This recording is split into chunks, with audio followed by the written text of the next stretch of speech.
I get how you guys wouldn't remember every character. I mean, we're Where you talking come from, about... it's more like the Bible. Yes. I was actually going to ask, like, was that even something that Really you guys... well put, Michael. It is. Yeah. Mick Dundee is like God, Jesus to us, because he broke us through. He was like, "Oh, g'day, put some shrimps on the Barbie to you guys." Oh, yeah. And you guys were like, "Dude, I want a shrimp on a Barbie." Right. And we didn't even have that. You also didn't drink Foster's. No. Like, everything was a lie. Yeah, but he knew that that's what would get you guys. If he had said put a couple of snags on the Barbie, you guys wouldn't have gone for it. You don't like our sausages, and it's like, you know, and a VB doesn't have the kick that Foster's sounds cool to America. It's whoa, they've got their own beer. You know, sounds cool.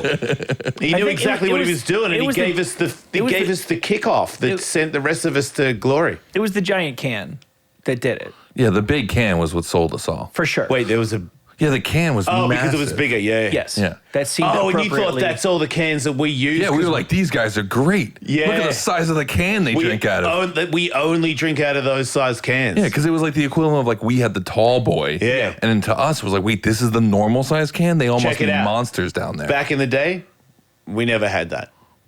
It was only here because he knew. Dundee. Thanks, Dundee.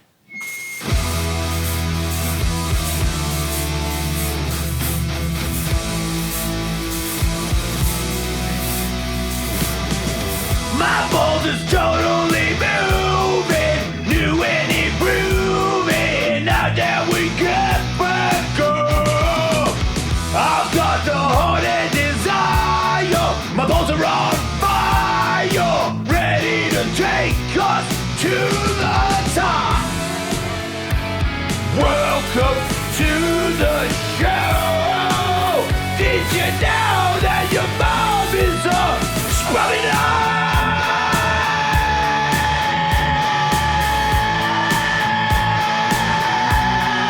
She's probably really nice.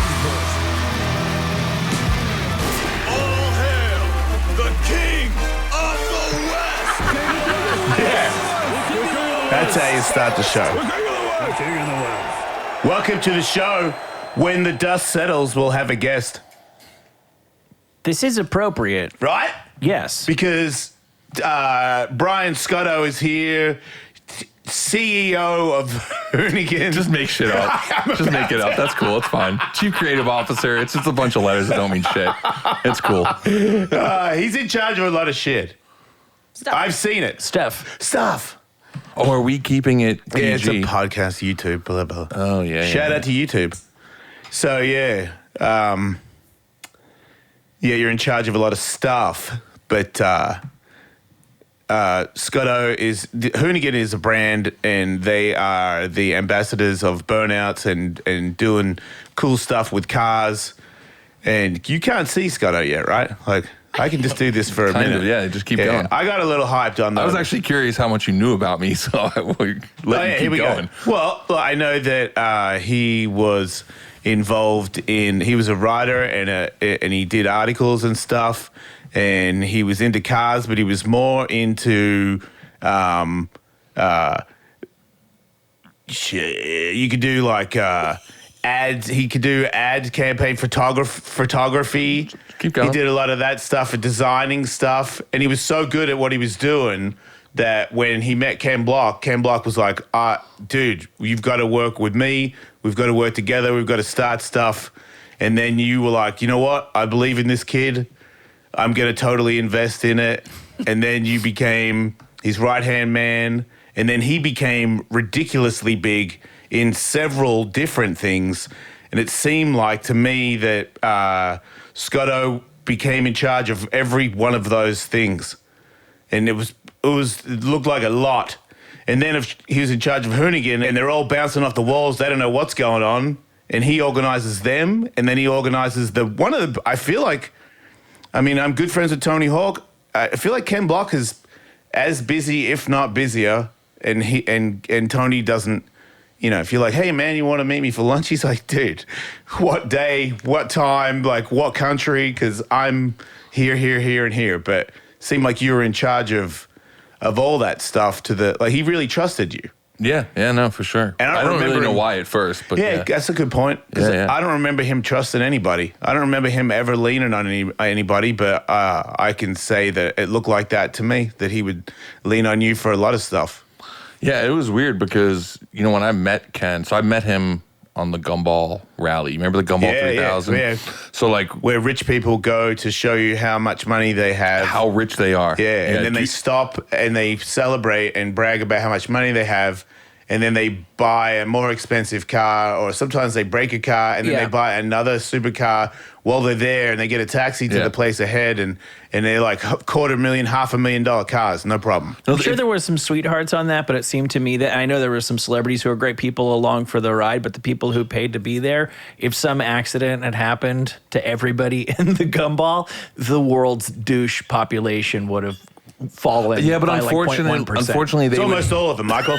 yeah. They're almost all there. like for the that, best yeah. of the best. Oh, yeah. The thing is, like, I really like the organizer, like the guy who puts it together, because he's actually not one of them. He just saw the target. He was like, "Oh, I can attract douches. Sure. Bring them in here." Hey. When he wrote Uncut Gems. Right. If people want to spend money, Yeah. somebody's got to take it from them. Yeah. So anyway, they put this whole thing together, and like early on though, I think it was still cool, and then like it just passed its like Overton window of acceptable douchebaggery. where When Coachella? yeah, and you're just like, this is just it's gone too far. Because so. nobody was trying to go fast, right? Oh, it was just the thing I realized on that was like if you're rich from that and watching the TV show Succession, like if you're rich, you don't pay for your crimes. Like you pay, but with cash. Like you don't actually do time. Right. So like everyone there was rich, so they just did whatever they wanted. But we were there, and like we weren't acting rich. Like we showed up in like Subarus. Yes, it's very confusing. Which, by the way, to the earlier conversation, you know that Americans thought Subarus were an Australian car. I could see that because didn't they Paul- have the Outback, and Paul Paul Hogan Hogan- did that. Yeah, he did the Yeah, Outback so- commercial. And it kind of sounds like Kangaroo. Exactly. Yeah. Yeah. And we don't care enough about Oh, yeah, what's okay. outside of America to really do our research. Yeah. So we were like, that's cool. Yeah, Subaru. I hated that car. I hated Foster's, and I hated shrimp on the Barbie, but I knew that it was good for us, so it didn't matter. Yeah. It did a lot. Oh, they had the Outback too, right? Yeah, Yeah, we they didn't- named a car the Outback. Obviously, they were kind of claiming it. Yeah. Anyway, Outback Steakhouse, we don't have Blooming it. Onion, is that? No, we don't have that. Yeah, I was really disappointed when I went to Australia and all the things I thought were going to be there weren't there. Like what? Like If you say Blooming Onion, a Bloomin' Onion, Foster's. that's what you wanted? No, not really. But you guys do like barbecue, though. Yeah. Barbecue, barbecue is like a thing. We were There's getting way off Bogan target. barbecues, and then there's uppity, upper class, white, snooty. Yeah, I didn't get invited to any of related that. to the Queen You've- Australians, and they have prawns and lobster tails. But if you have a Bogan barbie, you get snags, and you put it in bread and you put tomato sauce on it. Sometimes they'll bust out steaks and burgers, but mainly snags. You know who our audience is. We didn't They're have snag prawns. eaters. Yeah, we didn't have any Yeah. prawns. No No. prawns over here. So It's better. yeah. I've had both, and I'm here to say that snags beat lobster tails. Piss off. It's a cockroach. Anyway, back on topic. So I was a magazine. dare you. Yeah. I was a magazine journalist, and See, I was right about that. Yep. Yep, Gumball 3000. Not a photographer, though. Was kind of a cool. I do take photos, I but knew that that. wasn't my pro. But I said that. Yeah, you said it. You're I checking know the a lot boxes. about you, dude. Yeah, I know. I'm surprised. Yeah. So anyway, He really likes Porsches, 911s. I do like Porsches. Yeah, He collects them. He has a lot of cars. I do. How many, All how many those cars do you have? guys. How many cars have you gone through, say, in the last 10 years? I mean, I can, No way he can I remember. couldn't that. remember that, but I can Yeah. tell you that I own. Well, right now, I own 23. There you go. Yeah, That's I have that. 23 cars. All of them do though. Everybody at Hoonigan, they just all like when they're not working, they're like, oh, look at this one I found that I could do. You know what I mean? I could Yeah. spend my whole life savings on. And Yeah, it's really good to just fill the void inside of us, which is sheet metal that doesn't work properly. Yeah. It seems to me, as somebody who's like the least car person ever, that there's two kinds of guys who have a lot of cars. There's the guys who buy all the fancy ones Yeah, yeah, that yeah. are totally Yeah, like I'm not that. finished and working, that they Yeah. have to choose every day which Yeah. one matches and their the other socks. one's the one you don't want to move in next to your house. And 'cause the they'll other put one them is the one lawn. where you have 23 cars and 3 of them are actually working Yeah, at a that's given me. time. Okay, That's yeah, me. gotcha. Yep. but they're good. Sure. Oh, I have no doubt. Eventually, they're all projects. Like they're, Yeah. It's just like a yard of hopes and dreams. It's gonna be weird being married to you, right? Yeah, except Ashley, she likes cars too. Oh. and she did in the Did she beginning. work on them? She did. Oh, wow. Yeah. So she has like a 944, like a Porsche, that she's worked on, and then she has an old F-100 like Ford truck that she used to work on. Totally different. But the minute that we had a kid and like bought a house, they ruin everything. Yeah, like the cars were just like, yeah, that's your thing. Yeah. It's like not my thing anymore. You're telling me the child is more important to her than tooling with cars and stuff. Surprisingly, didn't know that while I don't understand women sometimes. Yeah, it just doesn't make any sense. I try to not harp on that, but can we agree they're insane? Yeah, I think we could all agree on that, Michael.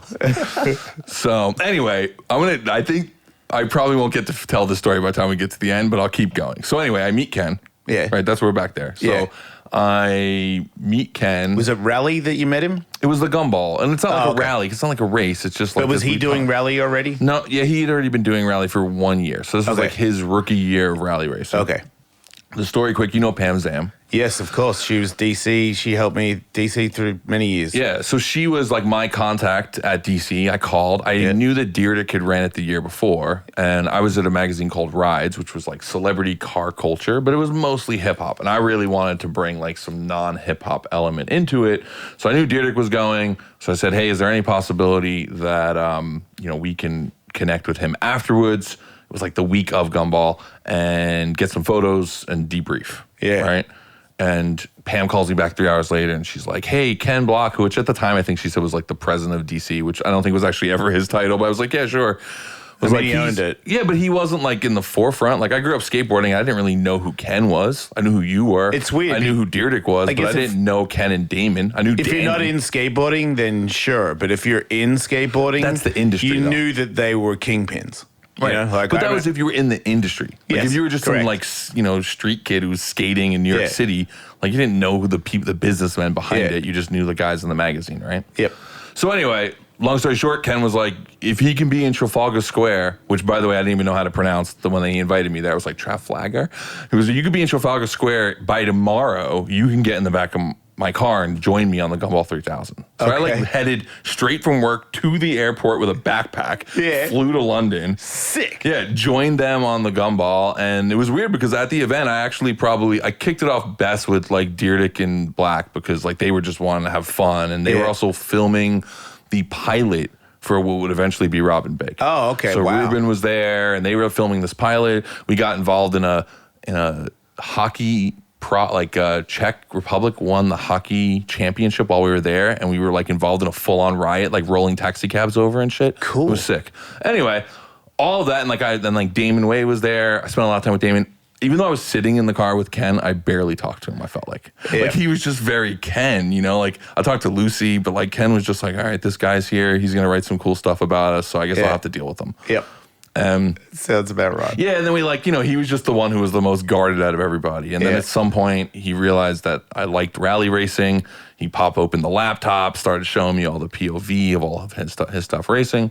And, we it was like just a good event. And then I went home and figured I would probably not keep in touch with any of them. And then Ken reached out and said, hey, what are you doing Thanksgiving? You want to come to my house? I was like, I have a family. I'm not sure if I can come to your house on Thanksgiving Day, but sure. Let's, I'll try to come out for the weekend. So I flew to Utah and it was 100% a job interview.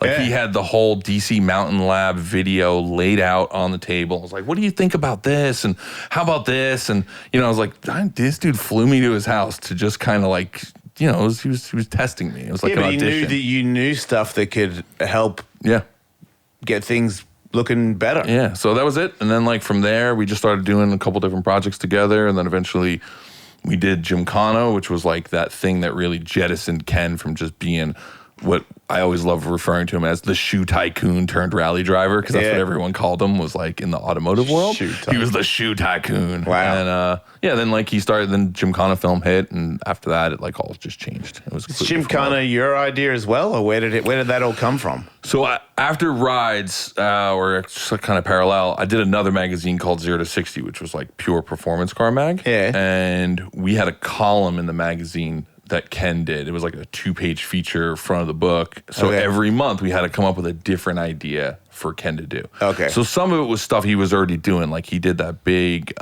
jump with Todd Richards and all the guys at Snow Park. Yeah, right? He jumped the car, right? That was in Mountain Lab, on the in the snow. And then he had some other stuff he was doing. And at one point we were looking for something to do, and there was this like sport called Gymkhana, which is based off of horse racing. It's like obstacle stuff. It's like steeplechase, right? But You saw it on YouTube? no, like so there was a group. It was kind of popular in Japan, but it was Horse stuff, though. We're yeah, talking it was horses, horse stuff. The no horse car. stuff, yeah. But they eventually converted it to horse stuff in car stuff in like the 60s or 70s. So in the 60s or 70s, like Gymkhana racing becomes like this small little niche motorsport. It never took off in the US, but Was it similar? it's similar, but it was Like, like is it drifting and... yeah, there's sliding. I wouldn't say it's like big fast stuff, but it was like a small course. Okay. Some of the times like the guys drove in reverse. Why? It was really like I have to admit it was really dorky, right? Like Okay, I think I know what you're talking there was about. like a real dorkiness to it. Guys drove like Caterhams, which is like an old like 60s like open cockpit, like long nose. It's very British. Okay. It's like the kind of thing that you'd expect like British people to do. Not to knock the Brits, but you know what I'm saying. Yeah. And Like a Jaguar looking thing. Jaguar's way cooler. Like the Yeah. Caterham was designed with like a T-square and a protractor. Like it's just square with like two And they were wheels like and- road cars. Yeah, well, originally they were the Lotus 7, and then Oh, Caterham. wow. Yeah, Okay. like those kind of cars. Anyway, it was this like really weird, like nuanced sport where guys would set up in a parking lot and they'd do cones and they'd do a 540 around one, and then they'd have to drive to another area and then do like another obstacle and go whatever. So Okay. this company brought it over from Japan. They called it Gymkhana USA. They did one event. They made it like a little bit cooler than what was out there. Ken was like, I'm all in, builds a car, like throws like 80 grand into this like engine and everything. And he was super excited because he was living in San Diego at the time. But this is not to race. He was like, I'm going to make Well, he my own race, or is no, it? he wanted to compete in this. Because, Oh, okay. Yeah, because at the time he's racing rally in America. Yeah. But there's like no rallies happening in California. There was one at the time, but like very Oh, and this little. was in California. Yeah, so he could Okay, do now I'm this with you. here. It was at El Toro. Yeah. So he could come and like he just wanted to be able to drive and slide cars around. Yeah. Right? The thing, like to take a step back, you know, in skateboarding, like even if you're doing a contest, like you have fun before you go do that. Yeah. In motorsports, there's no fun. What Like, do you mean? The racing part's fun, but like you very rarely, like at least back then, it's changed. And Ken changed this. This is one of the major things Ken's changed motorsport. Back in the day, you would show up, you would do your practice, you would do your qualifying, and then you would race. Yeah, how's Like- that not fun? It is fun, but it's not like it's pressure fun. You know what I'm saying? Okay. It's competition level fun. But you're It's not- saying that this is different? There's less pressure? How? Well, what I'm getting at is like Ken went to motorsports and thought like, man, there's all this cool fun shit I can do in a car, but I'm not allowed to do it because I just have to, oh yeah, no cursing. I just have to do what I'm supposed to do, right? Like there's all this cool fun stuff, but I can't do this because I have to go from point A to point B and be there as fast as possible. So I can't slide bigger on this corner Yeah, okay. or do all this stuff. And Yeah. Gymkhana for him was this thing that he didn't care as much about competing, but he could go have fun doing it. Got it. Does that make sense? Yep. So anyway, yeah, think about it. It's like contest versus non-contest days. It was So like it's one contest. He did it. Everybody competed. he loved it. He thought it was really cool. He wanted to go, do it again. And then the whole series went kaput. Right. It was one. Yeah, because they he was had- like the only person who liked it. Right. Nobody else cared. Yeah, no one else really cared. So It was- then who came up with the idea of instead of a contest, make a video part? Yeah, Because so- that's got to be a Ken thing because it's a skate, it's very skateboardy. Yep. When he brought it out, I was like, this is a skateboard video part with a car. Yep. So afterwards, he called me and he said, I went to that event. It was okay, but it was kind of slow. Could have been better. He's like, I'm thinking about, and the second one's canceled. I already built this car. I'm thinking about renting the same location that they did this event at, but like taking it and just making it faster, bigger, basically like his filter on what he thought Gymkhana as a sport should be. Right. And I'm like, at this point, I'm living in New York City, so I'm I'm like, yeah, that sounds good. Cool, go do it. And he's like, yeah, I'm going to film it, so I'll send you some clips.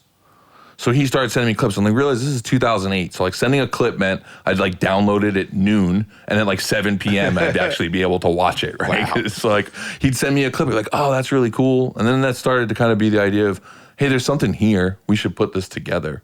It's funny to think back at this era because in 2008, like YouTube just didn't exist the way it does today. People making this type of stuff didn't really, exist. And and if it did exist, it was in skateboarding, and you were either waiting for, once the VHS and then eventually the DVD. It wasn't like a digital download for something, right? Yeah.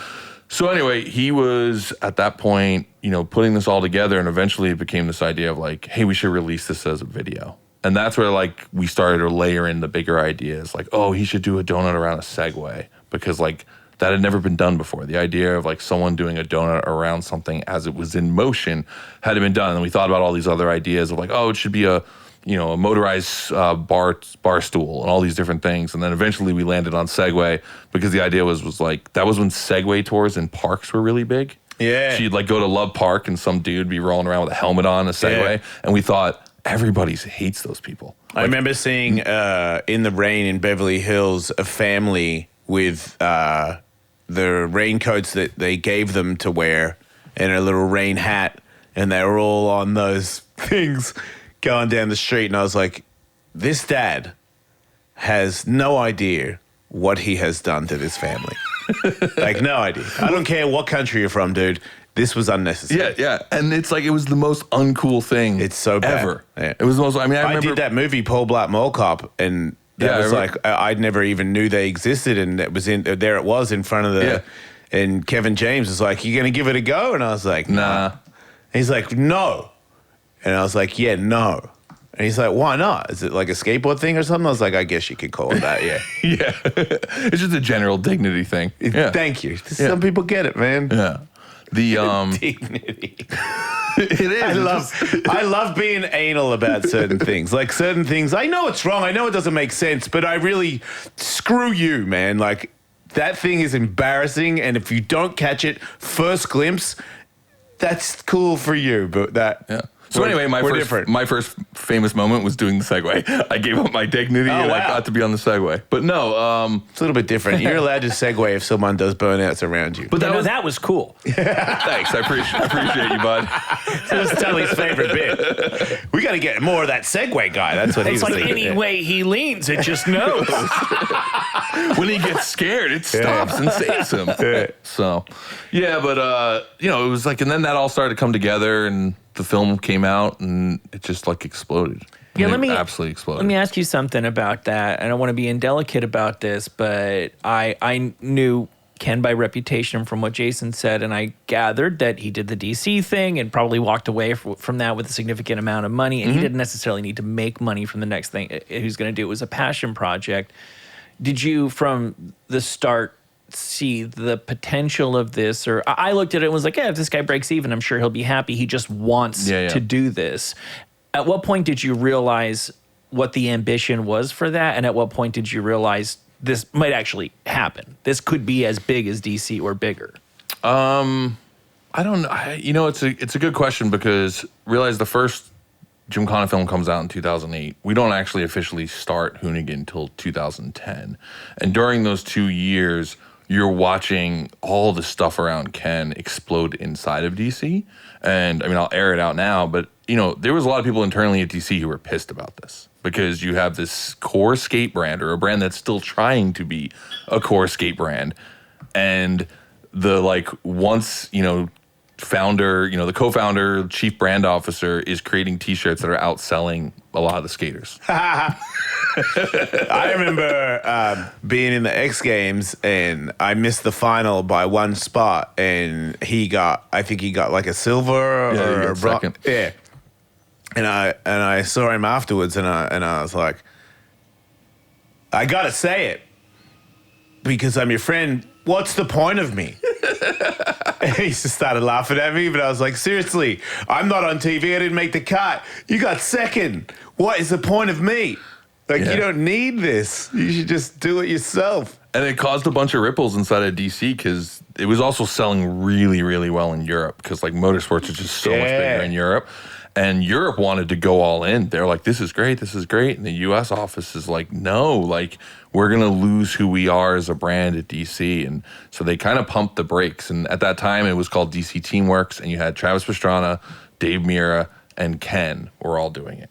So, like, you had three big names that, like, two obviously came from action sports, and you had Ken kind of in the skate industry. And it all just came together, and it was doing really well. And they sort of pumped the brakes, and that opened up an opportunity, because we knew how well the stuff was selling. So we thought, oh, we could fill this with a car-based thing. And I think early on, Ken and I really thought it would live under DC, but it just never did. Oh. Yeah, I didn't know that. Yeah, I think early on, like we had this thought that if we built Hoonigan in a year or two, DC would see how valuable it was, and that it fit that niche for them. Yeah. And we would just tuck it back in underneath that umbrella and, catch a check. Yeah. I don't think we ever thought it would become what it became and all the media and just this cult kind of following that it created, because it really just defined an audience of the younger car generation. And DC was wrong thinking that would make it look bad for skateboarding. I feel like, obviously skateboarding's fine by itself, but I think Ken brought a lot to the table when it came to making us look cool. He sold us, and then he did it for himself. And I don't think that it put a stain on anything to do with skateboarding. I remember people that don't give a crap about cars thinking that it's cool now because Ken was in magazines doing it. Yeah. Jumping snowboard gaps in his car. We can all appreciate that. Yeah. I thought it was cool anyway. Yeah. I think it was just an interesting time for DC, but that's probably a whole other conversation. I think it's just like this weird era where they were no longer on top, and all of a sudden you had this weird thing explode that wasn't supposed to. Yeah. And the Gymkhana film ends up becoming the biggest video that they'd ever put out in the history of DC. And they've done the DC video. They've done Mountain Lab 1.5, like all this other stuff. And Danny's Mega Ramp stuff. Yeah, the Mega Ramp stuff and all of that. And then, Ken goes and makes a video in an airport by himself, and it crushes all of it. People can relate to it, man. It's in a car. Yeah. Skateboarding is for skateboarders. Yeah. I knew the video was successful when my mom sent it to me. No my way. mom's a scientist. Wait, but you made it. I know, but you didn't tell her. Well, it was like in my mid 20s. You don't tell your mom everything you're doing anymore, right? Did you tell your mom when it got the amount of downloads that it did? Eventually, because she sent it to me on day 2, day 2 or day 3 of it being out. My mom was like, "Have you seen this video?" And I was like, "Yeah, Mom, I helped make it." Yeah. And she was like, "Oh, that's cool," but that's how I knew it was doing well. Yeah. That someone had gone around, and my mom, who's a cancer scientist, somehow got the link. Cool. So yeah. So that was the moment we knew that kind of all cracked off. So to answer your question, we knew there was an opportunity, but we didn't really know, I think, where it was going to go. Because this was this weird era in the automotive world where the Wall Street Journal ran this article about how kids weren't getting their driver's license anymore. People don't care about cars. And everyone just thought that the whole the American love for cars and going fast was over. Yeah. Right, the Prius is one of the number one cars everyone's buying. All Hollywood is bumper to bumper Priuses. Everything changed, and I think that all of a sudden Ken's doing this thing that a completely different audience is looking at, and we're sort of in this subcult world where not even people are realizing how big we're growing and how fast we're growing. Yeah. And then all of a sudden people woke up one day and were like, these Hoonigan guys, the millions and millions of people are watching what they're doing. They might be onto something. Yeah. Follow-up, kind of similar question to the one I already asked.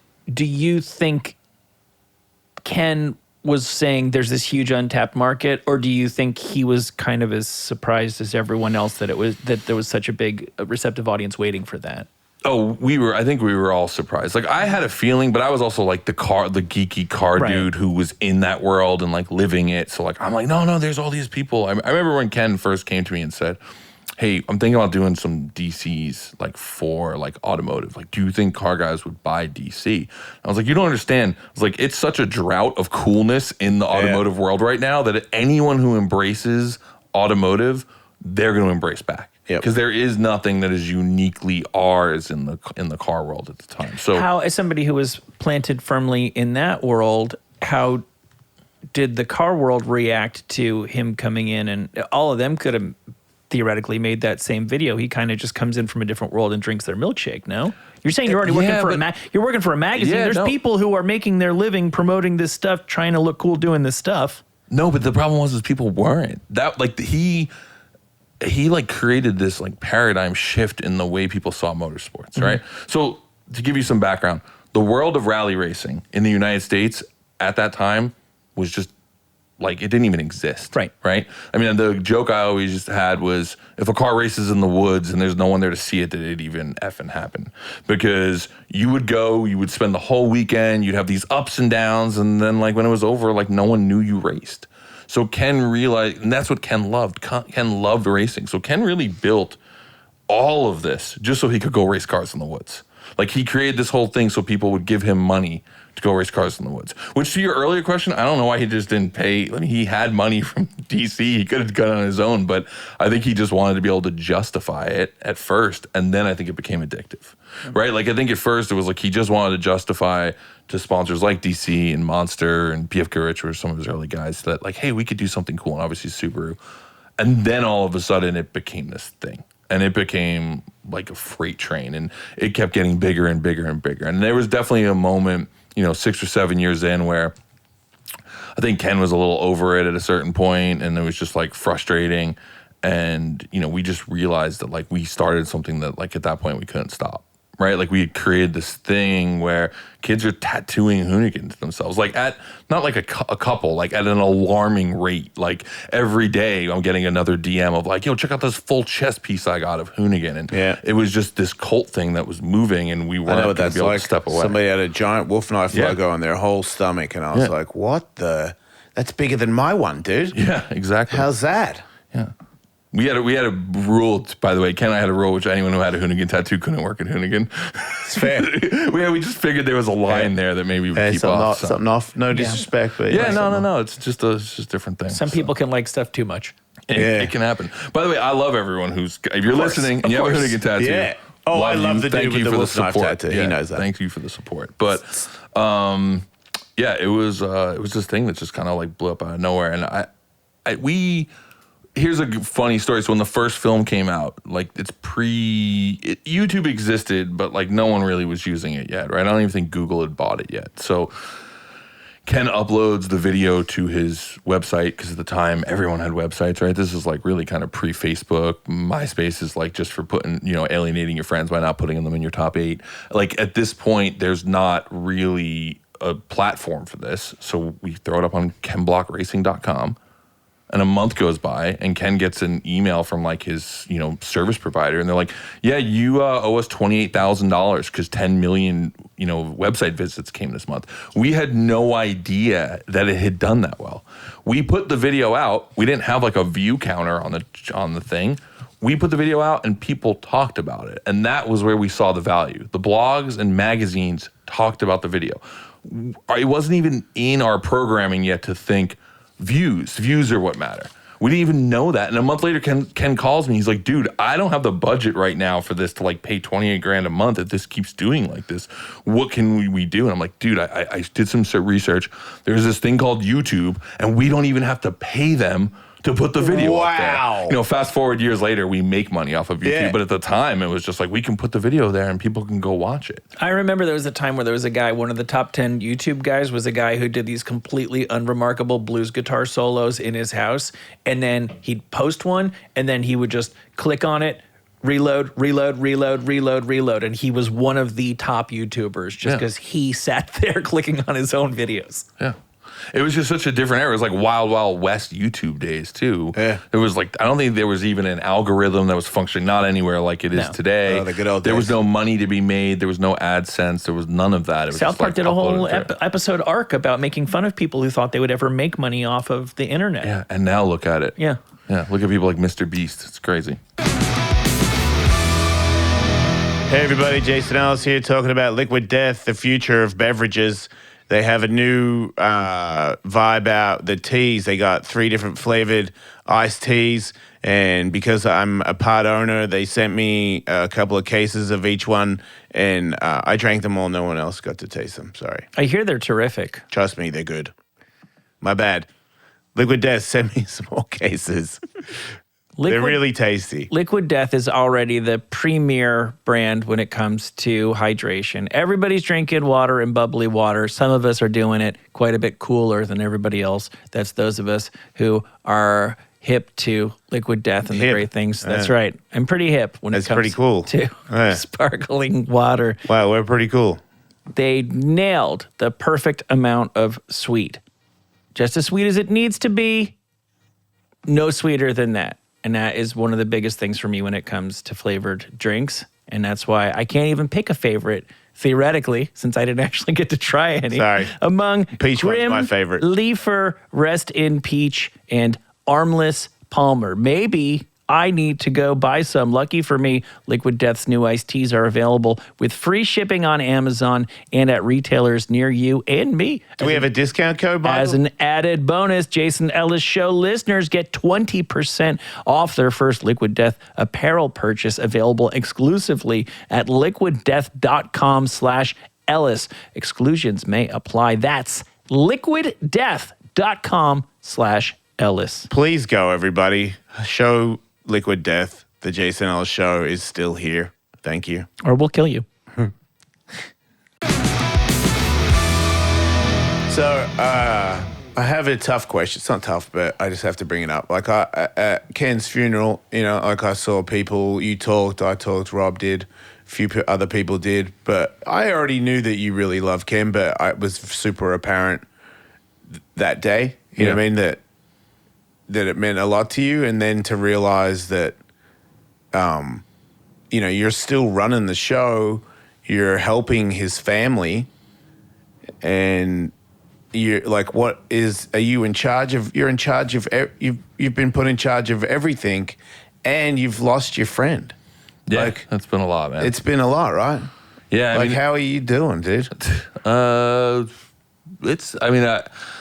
don't know. It's like, what's the cliche? Everyone says there's good days and bad days. I mean, that's just kind of how it's been for the past 2.5 months, 3 months, whatever. But, it's been a lot. I mean, I think at first, so the whole, the day I found out was wild because we were like supposed to go back to work the next day. I took a month off. Like, I never take a break. Like, that's always my problem. And my wife was just kind of sick of me not like slowing down. I got a 3-year-old. So I was like, I'm gonna just take the whole month of December. I was like, I took the whole month off, and we're going back to work on the 3rd, and I get COVID on New Year's Day. Nice. Right? So I'm like isolated from my kid and my wife, and I'm like in this like room, and I get the phone call. So I spent 2.5 days by myself, like just sitting there, like just dealing with that. And I think in a weird way, and like we're get deep, like in a weird way, I think it was good for me mentally. Yeah. Because can't hide from it. Yeah, just face it. It's so easy to hide. Like, everyone has different addictions, and for me, like, work was always that one. Like, I started working. I'm like the classic, like, failed out of, college, like, dropout, and then all of a sudden, like, landed something I loved, excelled at it, and then felt like I had imposter syndrome my whole life. So I just was like, I'll just beat everybody by doing a 14-hour day. Like, that's how I'll win, you know? And I did that my whole life, and I look back now, and it's like so many friends I've lost, like, who've died over the years. Like, I just didn't take that time. Like, during the summer, an ex-girlfriend of mine who I was really tight with and who was a good friend, like, she passed, and I was in the middle of production. I like saw the text, and I just walked out on set and just kept doing what I was doing. Wow. And like, you don't take that time, and you tell yourself like, oh, you're older, it's easier to deal with this stuff. I guess this is just life. You got to move on. Like, you create all these things to justify that. And then Ken died, and like my whole world stopped. Yeah. Because he was so much a part of my world. There was no like, oh, I guess I'll just go work on Gymkhana. Like, I guess I'll just go hide my emotions in this. Like, that didn't exist because he was everything. And then I had to like, there was the thought of like, okay, what's next? How does this move forward? Yeah. But then there was also just the like realization that like he wasn't there. And like, I still, a week doesn't go by where I'm like, oh, I need to ask Ken about that. Yeah. And even earlier when we started the show, you talked about Ken and present tense, and it's like it in some ways it feels like it's been 3 years since he died because so much has happened. Like on my side, like there's so much changes, there's so much things with the company, dealing with Lucy and the kids, and it felt nonstop. But then in other ways, like you realize like it's not even been 3 months, right? And it's like it's all still really, really new. So yeah, it's so I got this like massive like forced. I referred to it as like my grief sweat lodge. So I'm like sitting there like sick in my house, and like my house is I have like that wall's full glass. So I can see the rest of my family, but I'm just like stuck in this room. My like little kids coming up to the glass and being like, "Daddy," and I'm just like in there just dealing with it all, right? And it's already like when you've been sick for a few days, your brain already starts to kind of go into those dark places. And I felt like I not only was dealing with the like sort of grief of all of that, but like also all this other stuff was coming back. So for example, I don't know how deep we're going to get into the brain of Brian Scotto right Go now. for But it, do you dude. remember we went to Glamis? And we went ripping around in Can-Ams way back in the day. Yeah. So like that night while we were there, we were staying in those RVs. Like I got a text, like one of my good friends had passed. Heroin overdose. And I was just like, all right. And like got up in the morning, we had something to do. So I was just like, I'll deal with this tomorrow. Yeah. And tomorrow comes and something else comes and something else comes. And I think like all of that just like landed on me. Fuck. And then, but at the same time, I felt like helpless because like all I wanted to do was get to Utah, see Lucy, see the kids. Yeah. And I couldn't because like I didn't want to go there and complicate everything by getting everyone sick, right? So I was like, so I just had to stay back till I got like a negative test. And then I headed there. And heading there, I think was like, it was really rough seeing everybody, but it was also nice to like be around everybody and not be alone anymore and kind of do that. And then I just like went straight back into work mode, right? Like it was, Yeah, that's because the I thing I can tell know. people were already turning to you. Yeah, and it was like we did that, that whole thing we did at Woodward, that whole memorial, like basically Ron and I just thrashed and tried to lead it and put it all together and got all the prints made and decorated everything and put the run of show together and, and did all of that. And like I'll admit, I did it because one, I knew it needed to be done. Two, it was a nice distraction from everything else that was going on. Yeah. 3, there was this weird comedy in it all because like there was this horrible moment. I just lost like my mentor, my good friend, like my business partner, all these things at once. But at the same time, like he still very much felt there. So like Ron and I would be doing things and be like, dude, you gonna crop the photo like that? Yeah. What Ken's texting me right now. Like that is not how and you just felt like there was this moment where I think we really immediately saw like how much impression and impact he had on our lives because you're constantly doing the like, oh, what would Ken do? How would Ken do this? Oh, Ken would hate that. Yep. Ken would absolutely hate that. And there were a few things that like had to slide because you're like, you don't want to offend people, but I'm like, things would show up at the memorial and like someone would put it down and I'd be like, get that the hell out of here. Like Ken would not, would be losing his mind if he knew that was here, But yeah, it was a lot. And then coming out of that, it was just dealing with like Lucy and the kids and, and just the whole situation was just horrible. And then also looking at our company and saying, we had sold our company a year and a half ago, but we still were going forward. So we sold our company to a company called Wheel Pros. They own like Rotiform and American Racing Wheels and Fuel Wheels and all that. Yeah. And but like we still had a contract with them to keep going for 5 years, and we also had all these plans of things we were going to do, and like that instantly just changed. So like everything had to be new.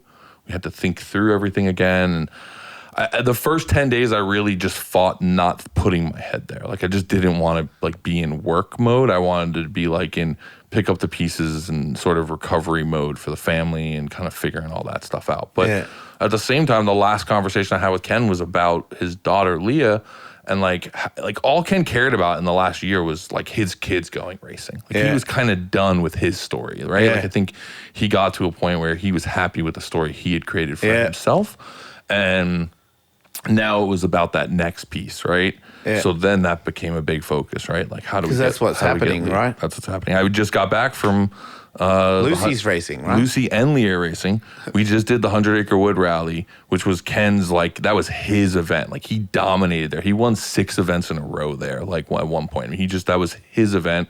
We went there. Leah raced for the first time ever in a rear-wheel drive car, and she ended up 2nd in her class, 9th overall, and she put down a 5th fastest finish in the power stage. And the power stage is the one where you get extra points for, like, going even faster. Yeah. So, like, it was just it was a great event. And How did Lucy do? Lucy did great, and unfortunately, the car broke. She was actually 7th overall on day 1. No way. Yeah, and the best part about it is that Lucy came into it with the, like, I'm just going to drive. I'm here for Leah. And then she just, just kicked started out of the hammering. spot. Yeah, it was great. It was awesome because she was, like, not expecting where I was actually worried that there was too much pressure on Leah to show up and perform, and she kind of kept it, I think, clean and tidy, not to crash, and she did very well by doing that. Where Lucy just went out there and was like, I'm having fun, and oh, look, I'm winning my class. Oh, look, I'm 7th overall. She was ripping. That is so cool. What was Lucy's level of engagement with the sport leading up to this last 5 years, say? She competed in a couple events, but last year she did a full season. The whole family went and raced last year, which was rad. And I got to say, like, I think, I said this at the memorial, but, Ken was a complicated person, to say the least, right? Ken was a complicated person in that, like, he never, even no matter how much he had, I always felt like he, like, wasn't happy with what he had. Right? Like, this guy had created and built so much. There was so much around him. He just always wanted to do the next one better, right? Every Gymkhana film needed to raise the bar and be better. And if it wasn't, then he was upset about it. Every event, every race, every product we made, every livery needed to outshine the thing before. And I'll tell you, that's like a really exhausting kind of person to spend time around. But I also was similar. And I think the two of us, like, really connected over that, and we just did this thing where we were ranking our favorite Gymkhana films for this thing we're doing, because April 3rd is coming up. So, like, we're trying to deem that Kent Block Day, 4-3 day, right? So, like, we're putting this thing together for it. And someone said, like, oh, what was your favorite? And I was like, I hated all of them. I was like, and that was, like, the joke in it was that if you weren't critical of your own stuff, you weren't actually good at making stuff, right? Like, you could never finish it and be like, oh, that was perfect. You always finished it and we're like, oh, I wish we had more time. I wish we did this different. I wish we did that different. And that was how Ken attacked everything. But last year, it was different. Like, even though he got very close to winning the championship, and I know that he really wanted that, I think because he got to race with his daughter and, like, with his wife, and it became more of this family thing. I think like this vision that I don't think he ever saw before all of a sudden came together, and he just seemed way happier last year. Yeah. I feel like I always notice that where, he wasn't satisfied, but I thought I took that as a good trait, because that's kind of how you become the best at something. Yeah. But I did always feel like he wasn't, like, super happy, but in the end it did seem like, because when I knew him before he had kids, that he was not, I wouldn't have said that he was going to be a good dad. Yeah. I'm not saying he's a bad person. He didn't seem like he would get down and talk to a little kid like a little kid. Yeah. Like, he just seemed like he'd be like, so, what are you doing? Like, being serious. I've got this creative brief I put together to talk about your playtime. If you showed me a video of that, I'd be like, yeah, that sounds about right. Yeah. But it seemed like, over the years, especially once he had kids and I had kids, we saw each other way less. But he was a super dad. Yeah. It was super apparent that it was all about them. Yeah, especially in the last couple of years, I think it all just clicked for him. And he wasn't traveling as much anymore, and that all came together. And I don't know if I'm just, like, searching for solace in that thought that, like, he finally just stopped chasing, like, this feeling like he needed more and more, and it all just kind of came together. He bought the ranch, like, all this stuff. I think it was just, like, coming together for him. So, which is good. Yeah. Yeah, but no, I mean, yeah, it's been brutal, but at the same time, it's Well, he would want you to. Yeah, well, that was the thing that we said was not give up, Yeah, exactly. I mean, that was like we were, 2 days into putting everything together for the memorial, and Ron and I, it's like 3:30 in the morning. I was like, oh my God, like, nothing changes. Like, he's not even here anymore, and, like, we're still not sleeping and, like, thrashing. And Ron was like, yeah, Ken wouldn't want it any other way. I was like, I know. And that was, like, the same thing when we got back to business. I think it was this weird thing because we didn't want to, like, get right back in and have people look at us and be like, oh, these guys are, like, right back at it. Like, did it even matter? Yeah. But, like, Ken wouldn't even have hiccuped the day. I know. Ken would have been like that night, like, all right, well, what social posts are going up? Like, he would not have even have stopped. It would have been like, yep, business, like, this keeps going. Like, we've got something to do. Let's get it done. I mean, if you look at his life, he's a perfect example of just that. Yeah. You don't stop. Yeah. Ever. You just keep going no matter what happens. Yeah. No, he never. So you are running down. Hoonigan. You're doing all this. You got new people. You've got people helping you. Yeah, I mean, we've got we've shrank down the overall crew, unfortunately, just because there's a lot less going on this year without Ken being here. But there's about 20 to 25 of us now at Hoonigan. You know, Ron and I are basically kind of running things now. Ron's really stepped up a ton, and then we've got just a lot of the original team, still there, just making content and everything. So. And how many shows do you have? Right now we're doing like 2 a week, so we're down from where we were. But 2 different shows. Yeah. And they come out every week. Yeah, so we have a show called This Versus That, which is like our really simple drag race show. Yeah. Audience kind of loves it. The whole idea was to put cars that you normally wouldn't see race each other against each other. Sometimes it's like some of the world's fastest cars. Other times, like we race like old, weird, like military vehicles versus like a Is truck. that hard pulling to 3 cars. organize every week? Oh, it's a nightmare. Right? To find two new. We batch film them. We batch film them. So we'll film like 5 episodes in a day. Okay, right. Yeah, and then roll them out. Yeah, but You don't have to do that much interviewing. It's more like get them to drag. You want the but drag. like cars are just the worst thing ever because they show up, they don't want to run when you want them to run. They have like the worst performance anxiety, Especially when they're super hot cars. and it's like just a nightmare. Yeah, and then everybody says they're going to show up, and then they don't show up, and then also like in the world of drag racing, everybody sandbags. What is that? So like sandbagging is when you say you have less than you do. Oh, okay. So you'll be like, if the two of you guys are racing, you're like, oh yeah, I got 400 horsepower, and you're like, I got 390, and then the reality is you have 4,200 horsepower. and then the audience is like, Why? who matched up this race? This race sucks. You're Why like, do they? Because they want to win. I know. I was trying to say, why does everyone in motorsports cheat so much more than any other sport? Like In 0 to 60, where nobody calls anybody out. It's No. more like if you didn't cheat, If you're not cheating, you're not an trying. idiot. Yeah, we yeah. had a column. That's We had a column in 0 to 60 magazine called "If You're Not Cheating, You're Not Trying," Yeah. and it was just like the greatest cheats of all time in motorsport. Because remember, you have like engineers, you have like really, really smart, like MIT level educated people who are helping you cheat. Right. So it's not just normal cheating. It's like we're gonna hide fuel in this section of the car. We're gonna do all these crazy things. I was in the cheapest races you can be in the most who cares if you win or lose races, and I was in it for over a year, maybe 2 seasons already, and someone goes, hey man, let me put this chip thing in your car. And I'm like, what are you talking about? He's like, I put this little program in there and it'll like get your car to go a little quicker. And I was like, yeah, okay. And he puts it in and I win. Like I didn't do better. I won. And I'm like, how? How do I? He's like, well, I got to use it. But I can like program your car to keep that. He's like, everybody has that, dude. You didn't. Everybody's cheating how do you except not know for that? you. Yeah. Well, that's the thing. When everybody cheats, it's fair again. But I thought that's how the world works. It's like this taxes. race, like if you win, Yeah, right. Michael, you get $150. So Like you have nobody- no choice. But nobody cares if you win or lose. But it made me realize, and somebody there too said it. Like I go, wait, so everybody here's cheating? He goes, dude, this is the cheapest kind of racing. Think about how much they cheat when you go quicker. And I'm like, I don't know. It's like as much as possible in every single way. Yeah. Like people lean on when you weigh the car. Like I've had people go, don't worry about it. I'm like, what do you mean don't worry about it? It's like, you're a little light, but I'll just lean on it. Like, and I'm like, what? Because It's like the towel trick of racing. yeah, it's been such a jank race. Like the guy's like probably drinking a beer at the same time, and he's like, "Oh yeah, you weigh this much." Like he didn't see that the guy behind was just pushing on the back of it. Yeah. They're also buddies.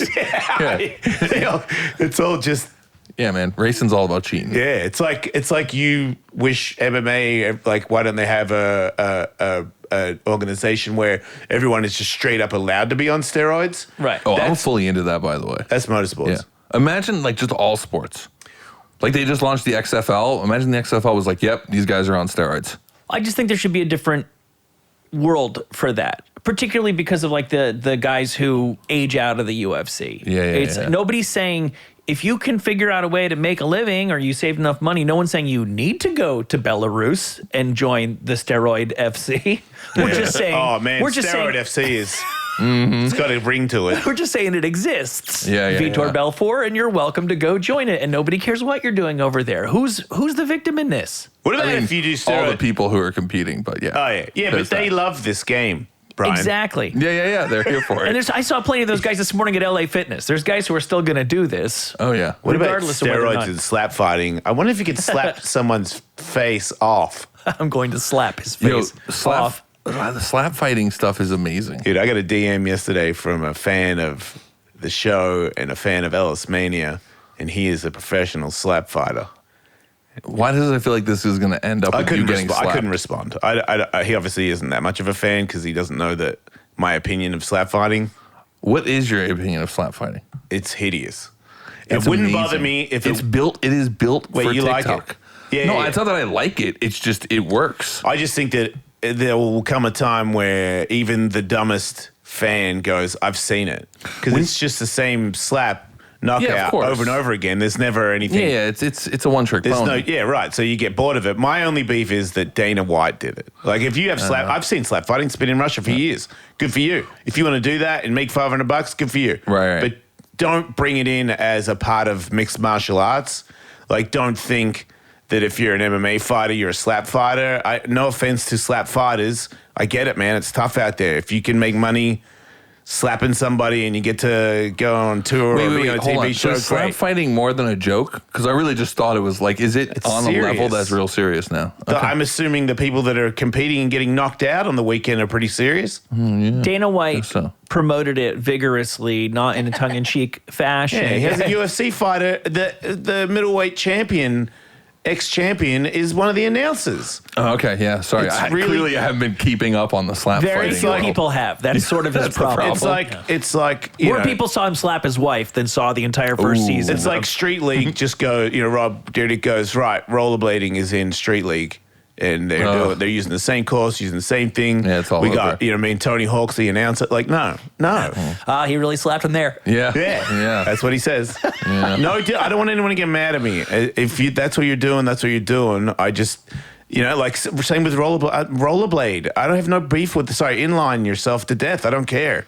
It's just, this is us, and we're different. Don't ever get it twisted. So, this is still surprising me. When you were a kid, did you slap box? No. Do you remember what slap boxing was? No, I boxed. See, as a kid in New York City, slap boxing was like a big thing. Yeah. Like you would just you'd slap box with your friends, and it was Lewis great. does it remember Lewis did it, and Jeremiah Wilkins fucking landed a sweet shot on him, and it was not a good look for Lewis. But it was always like a guaranteed, hey, you want to fight your friends? Yeah. Start with a slap fight. Right. Because it would always be you slap box in, and then all of a sudden, boom, you land a good one, boom, it goes to fist every time. Yep. But it became this thing. You guys did that. Oh yeah, and in the '90s, it became this thing where you would slap box people you weren't even that good of friends with over just some bullshit. I'm not gonna fight you, but let's just slap box. But then it escalates, and then it always escalates to a fight. Yeah, it's just the tip of fist fighting. But at least your idea of slap fighting sounds like you can use both hands and you can avoid slaps. Well, it was great for me because I'm 6'8" and I've got a huge wingspan. Yeah. So I could lean back. So if you're both get a good one in. Yeah. So. But there's a sport in that. But it was you had I'd be okay if you they had to move around. It's not like you just stand and get a slap. I'd be okay if slap fighting was you fight the other guy, but you only have to use an open hand. Right. Well, that's what it was. It was fighting, but with open hands. Free slap is stupid. So the first time I ever saw slap fighting, not slap boxing, but slap fighting, was actually at a hip hop show at SOB's in New York. They just brought a bunch of people up who just slapped the shit out of each other for fun. Yeah. And it was more almost like a comedy routine than it was a performance. I mean, that's really what it is. That sounds like an appropriate forum for that kind of sport. Just not Tuesday nights on TNT hosted by Michael Bisping. No. This was Tuesday nights at SOBs drinking 40s of Old E, watching people slap the shit out of each other. After the turtle race. After the turtle races. It was something to bet on. Yeah, exactly. I'm okay with that. Yeah. I'm for that. Turtle races. That's that place on Lincoln, Venice that did turtle races. Do you remember that place? We had a place in New Jersey, Fatso Fogarty's. Home of the turtle race. Are you from New Jersey? I am, yeah. Whereabouts? Just outside the city. I went to high school in New York. Oh, okay. Where are you from? I grew up in Queens, New York, and then Queens, Brooklyn, Manhattan before I moved out here. All right.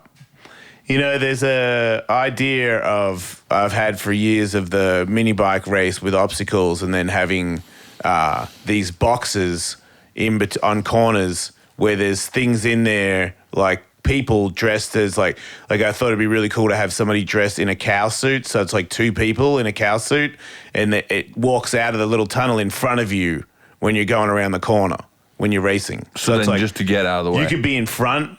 Say I race Travis Pastrana, it's pretty obvious that Travis is probably going to get a jump on me. Yeah. So the cow would jump in front of Travis. So that I would have a chance to catch, not to mention all the other obstacles. It's like real life Mario Kart. Yeah. Oh, I like that. Yeah, that I feel like Hoonigan connection. We should just go do that at one of the karting places. We could probably make that happen pretty easily.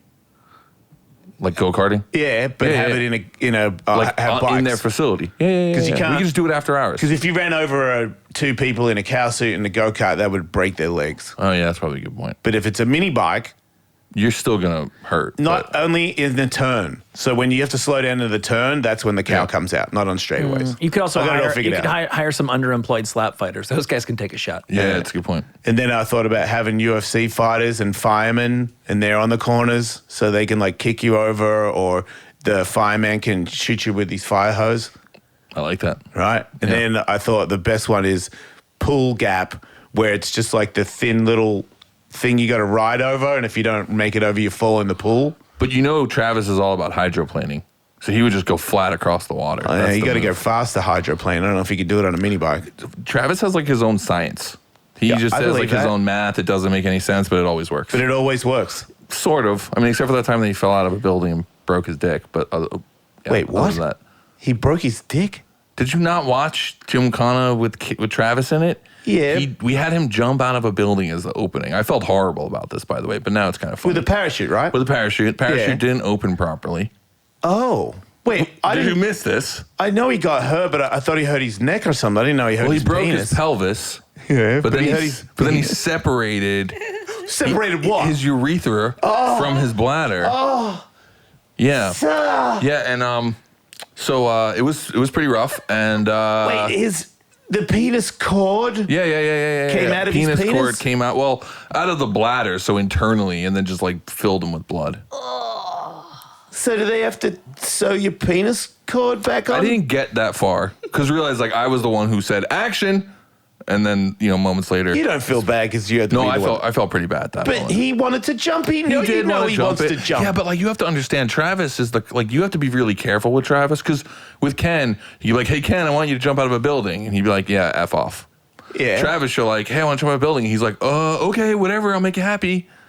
Like you got to be careful with Travis because Travis is willing to do a lot more than he should. But there is a small difference. Travis jumps out of things with parachutes, and Ken has never done that. No, I know. Cause So that's a different ask. Ken was like very like pragmatic and smart. Yeah. Not saying that Travis isn't, because Travis has gotten He's more this of far. a maniac. Yeah, I mean, For sure, you can say that. Yeah, he well- comes from Supercross, dude. It's different. If you're that fast in Supercross where you could have been the champion of the world, then broken bone, concussion, maybe not here anymore is part of the game.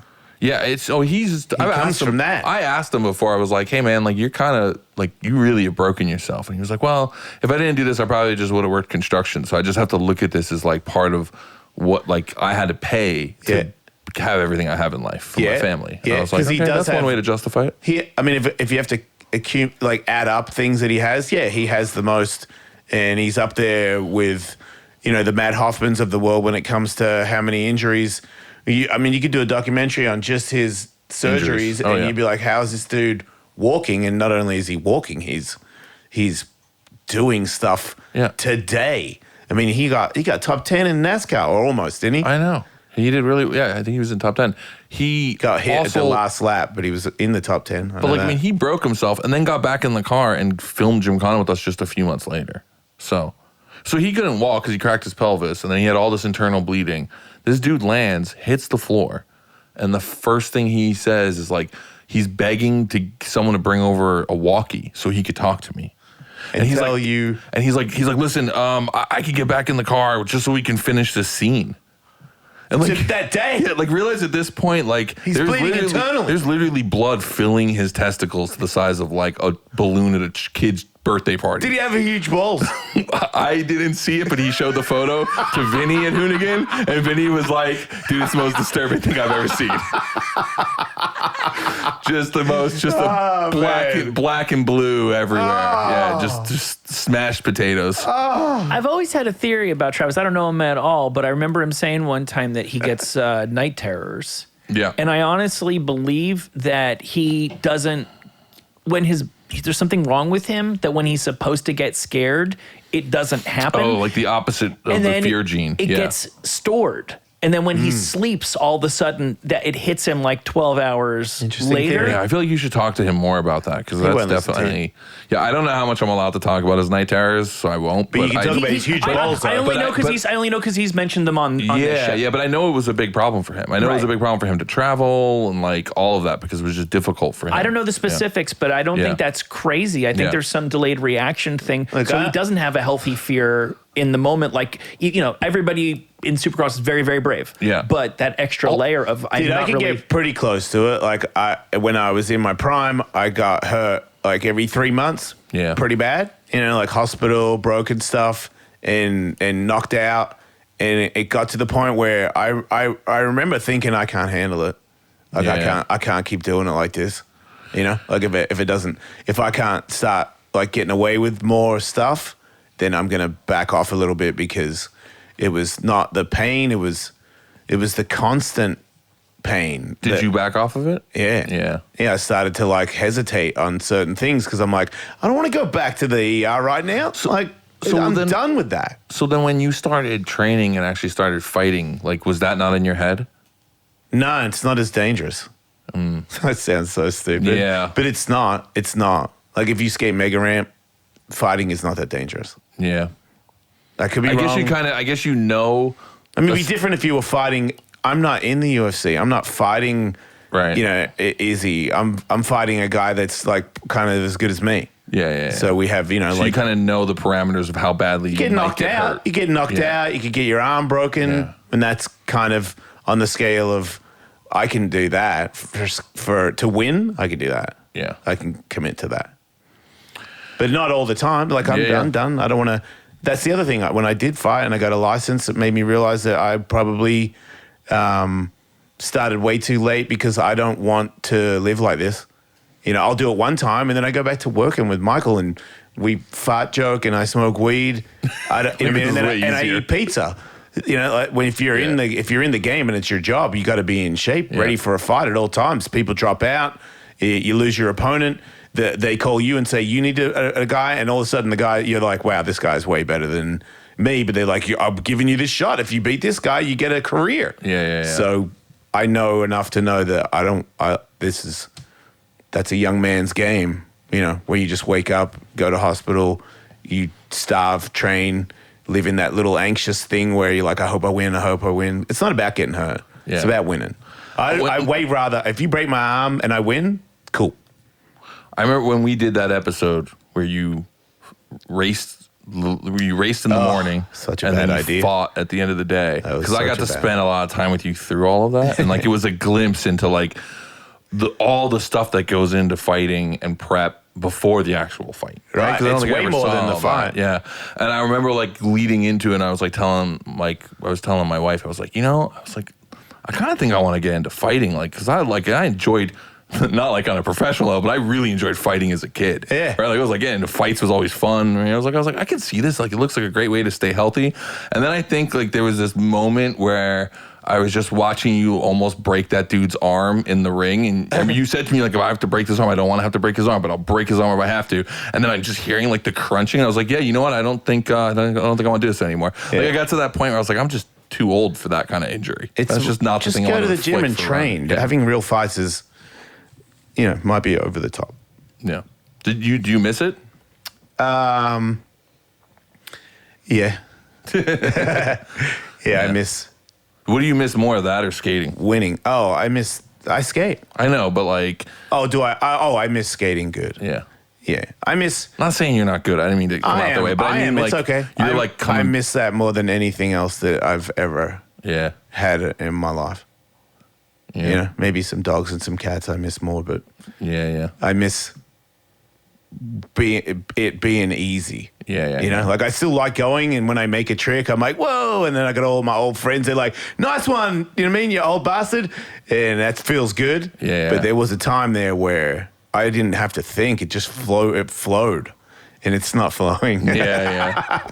It's a little wonky and dangerous. It feels like when I was at my prime, and every time I dropped in, there was like a 20% chance I was going to get written off. It feels like that. But now it's not for all the marbles. It's just for fun. And that does first couple of rides. I'm a little bit, like don't make any big mistakes right now, Jason, because it's so lame when you do.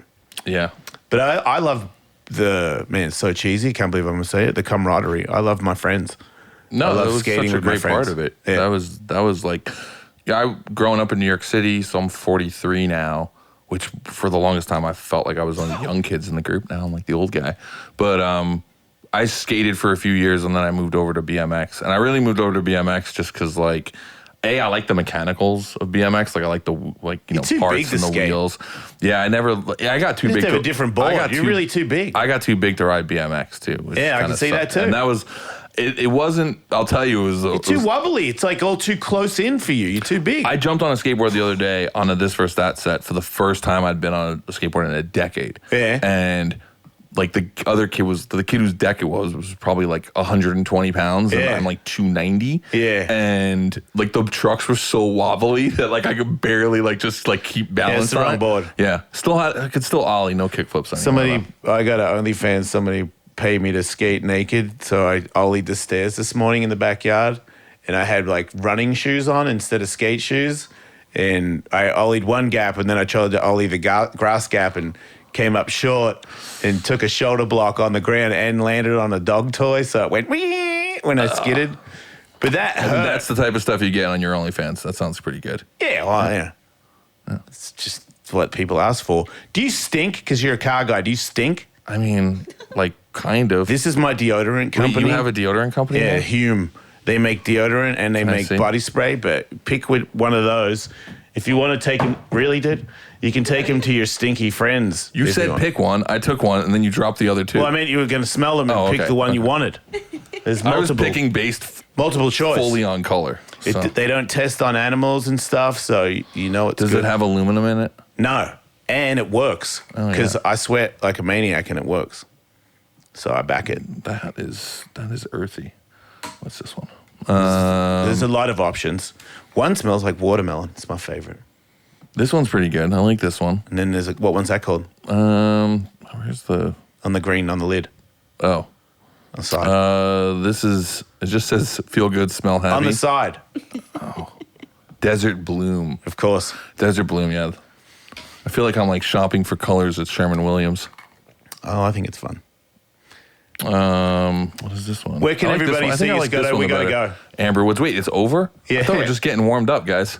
I can go for like hours. You want to be on the Patreon show? What? Yeah, sure, whatever. Yeah, I don't stick care. around. Yeah, I'll yeah. stick around. That sounds good. Hell yeah. So everyone can go to... You're at Brian Oh Scotto yeah. on Instagram. Instagram at Brian Scotto, and then at the Hoonigans for Hoonigan YouTube. I mean, if you just Google Hoonigan, you'll find us. It So, does come up pretty quick. It does come up pretty quickly. Yeah. We've But done a I want to bunch. say thanks for being on the show, and I want to say also thanks for being such a good friend to my good friend. Yeah, man. It's been fun. I love you, dude. You're a good Yeah, guy. I enjoy you too, I man. hate You're- that it's we fun. have to go through this. Yeah, it sucks, but in a weird way, I've reconnected with a bunch of people like that were from Ken's previous life. Yeah. It's been fun. Like I spent a lot of time with Damon. Yeah. And I haven't seen Damon in years. Like Yeah, he's and around We've lately. all sort of It's kinda reconnected cool. and stuff, which is great. And yeah, it's funny. I will say one thing in closing.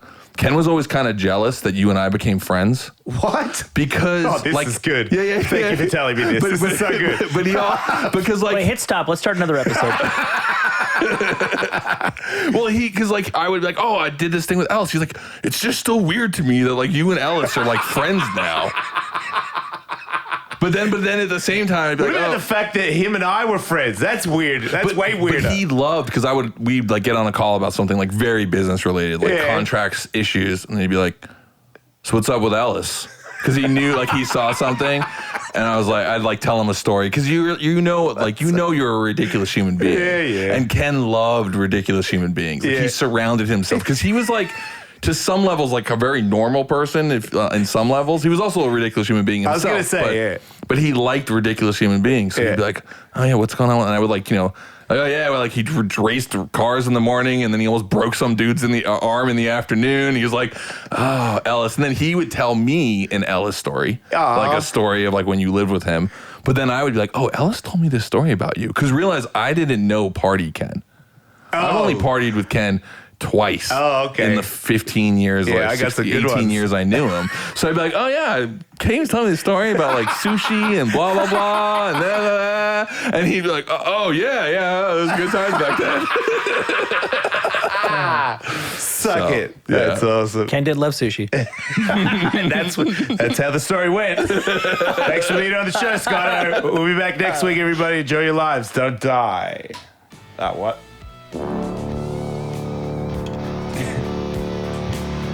Nice.